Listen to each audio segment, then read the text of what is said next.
The Maui Film Festival at Wailea started with the idea of, hey kids, let's put on a show, you know, show great movies under the stars, but do it at a level that was technically A++. And out of that has now emerged a 5-day event that incorporates 70 films, 25 shorts, the balance are features, roughly half of those documentary, the other half narrative or fictional work. The event also features several world-class culinary arts events, including the Taste of Wailea, the opening night reception, and more. Hi, Miss Davis. My son loved you in Stuart Little 2. I was wondering, what does it take to get an autograph from you for him?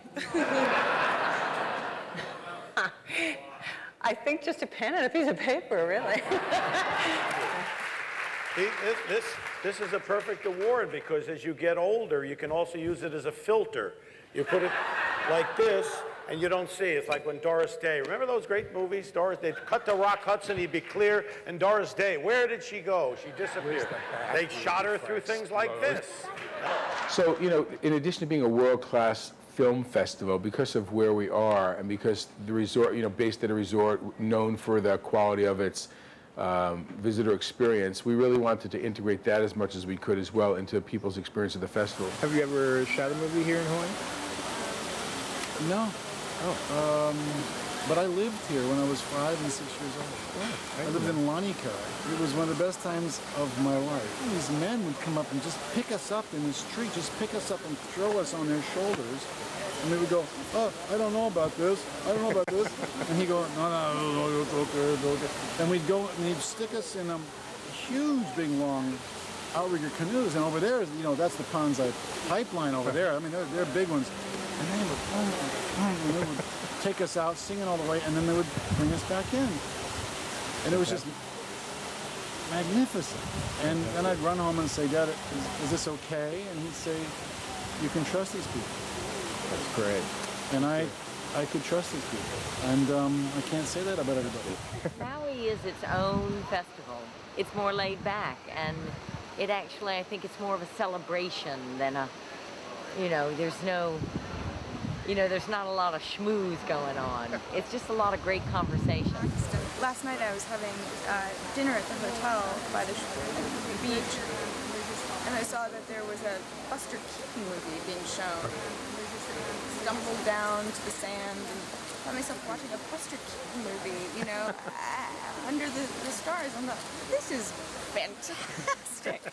So any festival that features that kind of thing is one that I want to be a part of. It's just gorgeous here. I just plan to like chill out and hang out and enjoy that I'm here and that someone gave me a free plane flight. We had 2 great venues at the MAC, the Castle Theater and the McCoy Theater for 35 and digital screenings respectively. But we really wanted on the Wailea side to infuse the event with as much of a sense of the authentic spirituality really of the island, of the state, and of Polynesia. Originally we were going to set the biggest of the outdoor venues that we had planned at the Wailea Tennis Stadium. And there were certain problems there as it related to neighbors and noise and so forth. But beyond that, it just didn't quite have the right feng shui. It just wasn't quite clicking.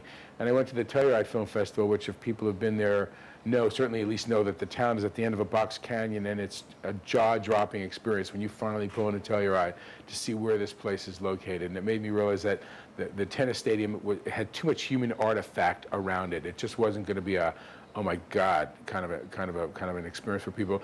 So I came back to LA. I said, look, I'm still interested in doing the film festival, but we've got to find somewhere else. That is not going to work up there. And they took me to the top of the driving range, which is now where we do the Taste of Wailea. And when you get up top there and look back down at this expanse of rolling green hillside, you can see McKenna Beach and all of the, you know, Molokini and Lanai and so forth floating out, you know, in the Pacific. It just knocked me out. And I said, if you guys can let me do the event down there on the driving range, in a way that doesn't impede your operations, then we're good to go. Wasn't that a great experience? I mean, watching a movie out there were like 2,200 people there. I mean, I'll never see one of my films with that many people sitting together under the stars with the moon up, and it was so romantic, and it was such a beautiful evening, and it was the right audience too. We've created several very high-end, world-class food and wine events. The Taste of Wailea being one of them on Saturday night, which takes place on the hillside overlooking the Celestial Cinema location, and has been called the preeminent food and wine event in the state by Wall Street Journal.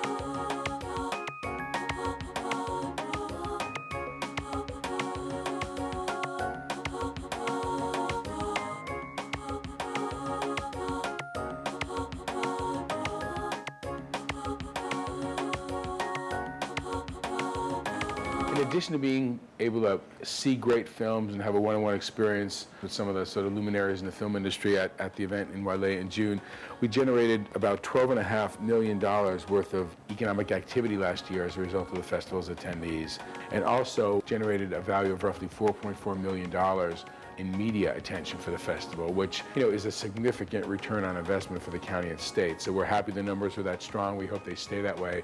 But certainly the people of Hawaii are being well served by the support that we are getting from the government, both statewide and countywide.